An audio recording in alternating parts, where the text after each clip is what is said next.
In 1998, the Spirit of the Lord began to earnestly teach me about two topics that had always seemed to me quite out of reach. They were so high and so holy that I never even imagined that I could enter into them in this life. These revelations concerned the Melchizedek priesthood order and the first resurrection. The anointing that came with these revelations caused me to understand that this was a now word, and that I should not put it off to people of another generation. After all, this is the generation upon whom the ends of the age are come. I had at last to face that fact. The Lord showed me that He had been speaking to me about these things for some years, but I hadn't really believed His word. I had been as the Israelites who wouldn't listen to Ezekiel. The Lord told him, "Thou art unto them as a very lovely song of one that hath a pleasant voice, and can play well on an instrument. For they hear thy words, but they do them not." That's in Ezekiel 33 and 32. I had received his word with gladness, and then promptly went my way and never gave it another thought. But this time was different. The Lord really got my attention and began to show me there was some preparation in my life that was necessary to function as a Melchizedek priest and to qualify for resurrection. To explain that preparation, all I need to do is to share a few words from a sister who said, "The Spirit said to me, 'You now have the Spirit of Jesus.' When I wondered what that meant, he answered, 'That means full subjugation, which means I'm bowing to God's will. Subjugation means to subdue, to conquer. There is our preparation in a nutshell, to subdue self.' The Lord spoke to my heart. The next thing I shall teach you is of the resurrection of the just. In every generation, some, however, held this hope in their hearts that perhaps they would see this day. But this day is now upon thee, and few are taking seriously my words concerning my promises. Teach my children plainly of my resurrection. All that you know, share with them, and I shall blow life upon thy words, and they shall begin to take faith for them. Do the words that you hear in my spirit these days sound to you like the words of a beautiful song, something to listen to and rejoice in its beauty?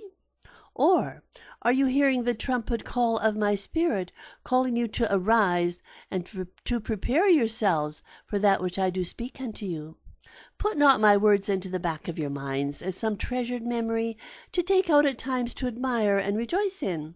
Keep them ever before you. Study them diligently until your fainting heart believes that there shall be a resurrection in this day. Be not as my disciples who would not even consider the thought of my dying and entering into another realm.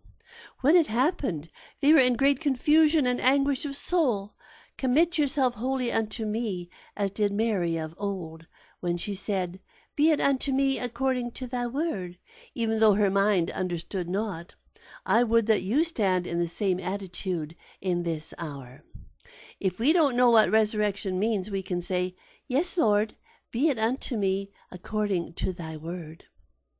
Shortly after this dealing, I visited my friend Faith, and the Lord spoke to her, "Time's clock is striking the hour of God, and my people shall become that hour." Understanding of this shall come with ever-increasing awareness. Every place on which your foot shall tread, I have given it to you. Take no anxious care as to outward performance. Cease all judging after the seeing of the eye and the hearing of the ear. Look beyond the garments of sackcloth that are your outer covering. They are of earth and fitted only for that realm. Has your heart cried, "Who shall roll away the stone?" Are you looking for what the flesh man can do? He who is the resurrection and life sits within thee as a refiner and purifier of silver, and is purging utterly his floor. At the appointed time he shall come forth from your midst, and the stone, though great, shall be removed forever.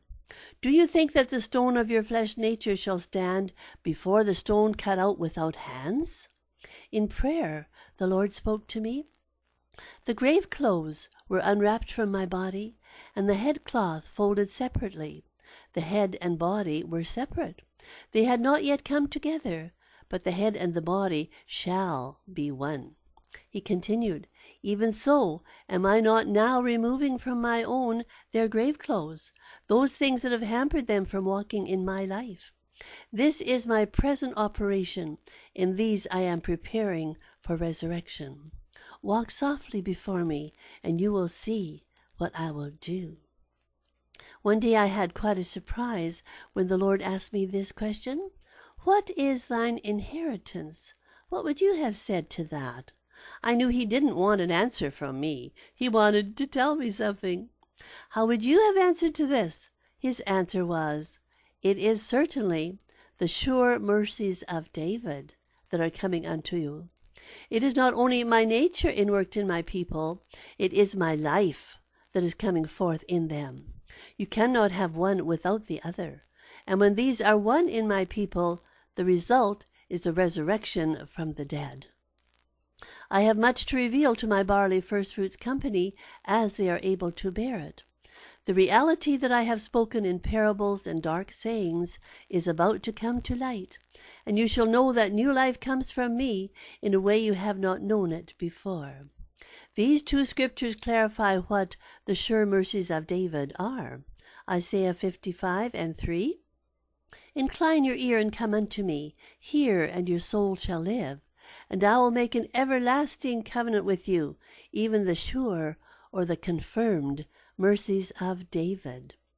And also in Acts 13:34-37. And as concerning that he raised him up from the dead, now no more to return to corruption, he said on this wise, I will give you the sure mercies of David. Wherefore he said also in another psalm, Thou shalt not suffer thine Holy One to see corruption. For David, after he had served his own generation by the will of God, fell on sleep, and was laid unto his fathers, and saw corruption. But he whom God raised again saw no corruption. Do you know what the sure mercies of David are? They are resurrection. They are not knowing corruption. That is our inheritance. I began to look to the Lord for confirmation of these words as pertaining to our day.